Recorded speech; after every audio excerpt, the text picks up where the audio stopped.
இப்போ எதுக்கு இவ்வளவு வச்சுக்கிட்டு இந்த எழுத்தெல்லாம் படிக்கிற கஷ்டப்பட்டு நீங்க இந்த சிம்பிளே முடிச்சாச்சு அவ்வளவுதான். எல்லாமே இப்போ ஒத்தவை வேணவே வேணாங்குது, இது எல்லாமே வேணாங்குது. இது மட்டும் இருந்தா போதும். இக்கு கா இல்லையா, இப்போ புள்ளி எடுத்தா காவாயிருச்சு. காணாவு பக்கத்துல ஆனா போட்டிருங்க. இங்க பாத்தீங்கன்னா தேங்காய் எழுதியாச்சு. ஆமா சார். இப்ப என்ன சொல்றது, கணிதம். ஆமா சார், கணிதம்னு இருக்கு. கணக்கு இல்ல நீங்க படிக்க போகவே வேண்டாம். முதல்ல நம்ம வந்து எழுத்துக்கள் தெரிஞ்சுக்கணும். ஆரம்பம் தான் நமக்கு வேணும். எழுத்துக்கள் தெரிஞ்சு எல்லாமே எழுத போறோம்ல. நான் இப்போ அதெல்லாம் காட்டுறேன் உங்கள்கிட்ட. எப்படிங்க காட்டுறீங்க பாருங்க.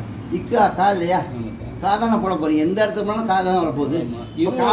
வர காவல்னாவுக்கு இதை போட்டு இதை போட போடுது.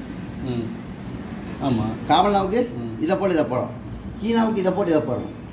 கீனாவுக்கு இதை போட்டு இதை போடணும். அப்போ இந்த எழுத்தை விட்டு மற்ற எழுத்து எல்லா எழுத்துமே ரெட்டை எழுத்து தானே. எல்லாமே ரெட்டை தான் எழுத்து.